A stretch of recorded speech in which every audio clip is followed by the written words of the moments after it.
साथ संगत जी प्यार से कहिए धन्यकार जी। दास एक छोटा सा भजन गा रही है, आशा है परवान करें।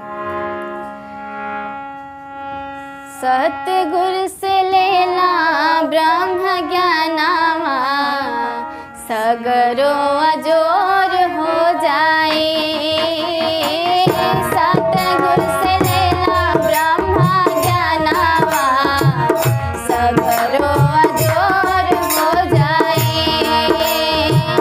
सतगुरु से लेला ब्रह्म ज्ञानावा, सगरो अजोर हो जाए।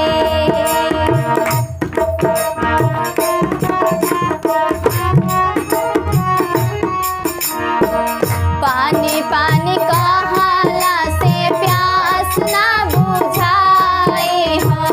पानी पानी कहाला से प्यास ना बुझाए हो। रोटी रोटी कहाला से भूख ना मिटाए हो। रोटी रोटी कहाला से भूख ना मिटाए हो।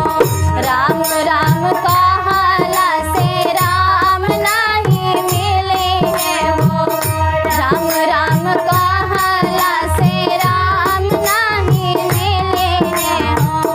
काहे पड़ल बाड़ा तू भरमावा, सगरो अजोर हो जाए। काहे पड़ल बाड़ा तू भरमावा, सगरो अजोर हो जाए।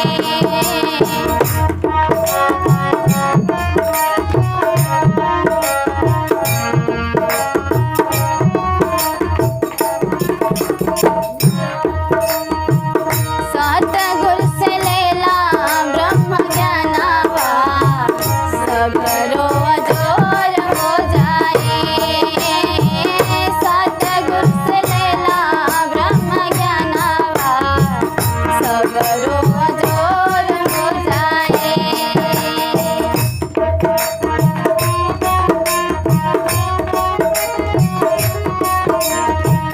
जौन मालिक तोहरा के राचे रच बनावाले हो। जौन मालिक तोहरा के राचे रच बनावाले हो। पचतत शरीरिया के पुतला सजावाले हो। पचतत शरीरिया के पुतला सजावाले हो।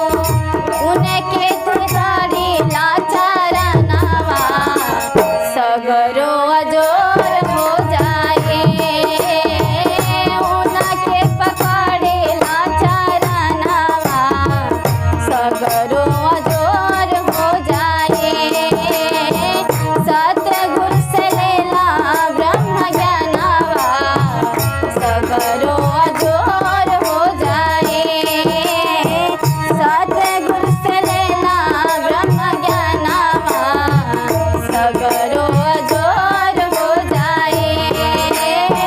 सतगुरु से लेला ब्रह्म ज्ञानावा, सगरो अजोर हो जाए।